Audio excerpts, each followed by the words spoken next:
مزمور 22. چرا مرا واگذاشتی؟ ای خدای من، ای خدای من، چرا مرا واگذاشتی و از نجات من و سخنان فغانم دوری؟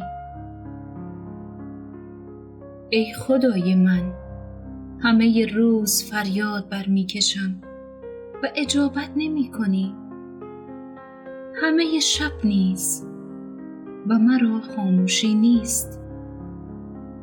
اما تو قدوسی، ای که بر سرودهای ستایشی اسرائیل جلوس فرموده ای. بر تو پدران ما توکل کردند، آری بر تو توکل کردند و ایشان را رهایی بخشیدی. نزد تو فریاد برآوردند و خلاصی یافتند. بر تو توکل کردند و شرمنده نگشتند. اما من کرمی بیش نیستم و انسان نی، عار آدمیانم و تحقیر شده قوم. هر که بر من می نگرد ریشخندم می کند. دهان کج می کنند و سر جنبانیده می گویند بر خداوند توکل دارد، پس بگذار او خلاصیش دهد. اگر به او رغبت دارد رهاییش بخشد. اما تو مرا از شکم مادر بیرون آوردی و از شیرخوارگی اطمینانم بخشیدی. از تولد بر تو افکنده شدم، از شکم مادرم خدای من تویی. از من دور مباش، زیرا که تنگی نزدیک است و کسی نیست که یاری کند. گاوان نر بسیار دور مرا گرفتند، گاوان تنومند باشان احاطه‌ام کردند. دهان خویش به فراخی بر من گشودند، چون شیران درنده غران. همچون آب ریخته می شوم و استخوان‌هایم جملگی از هم گسیخته است.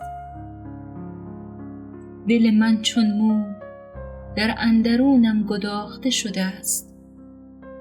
قوتم چون تکه سفالی خشکیده است و زبانم به کامم چسبیده. مرا به خاک مرگ کشانده ای.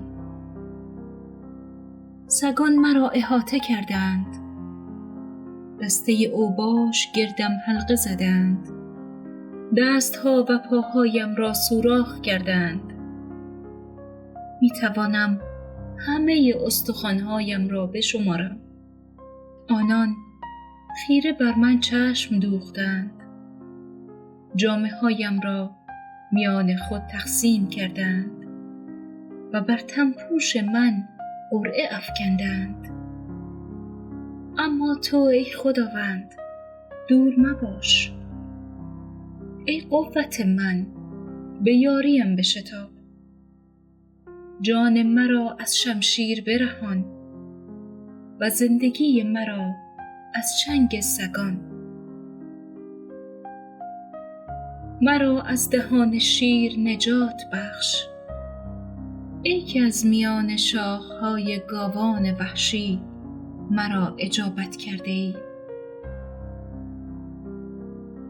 نام تو را به برادرانم اعلام خواهم کرد و در میان جماعت تو را خواهم ستود.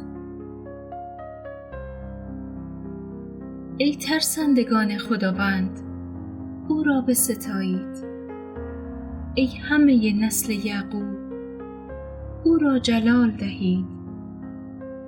ای همه نسل اسرائیل، از هیبت او بترسید. زیرا او مظلومیت مظلوم را حقیر و خوار نشمرده و روی خود را از او نپوشانیده است بلکه فریاد کمک او را شنیده است.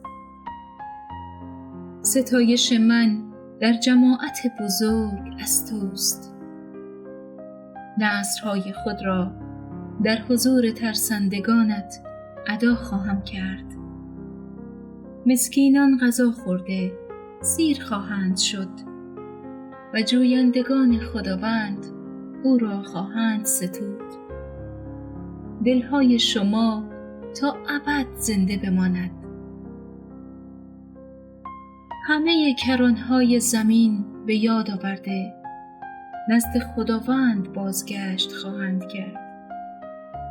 همه طوایف قومها در حضور او پرستش خواهند نمود، زیرا که پادشاهی از آن خداوند است. اوست که بر قومها فرمان میراند. همه قوی بنیگان زمین غذا خورده سجده خواهند کرد و آنان که به خاک فرو می روند جملگی در حضورش زانو خواهند زد. حتی آن که نمی تواند خویشتن را زنده نگاه دارد. آیندگان در خدمت او خواهند بود و به نسل‌های بعدی درباره خداوندگار خبر خواهند داد و آنان به قومی که در آستانه تولدند عدالت او را اعلام خواهند کرد و خواهند گفت که او این را کرده است.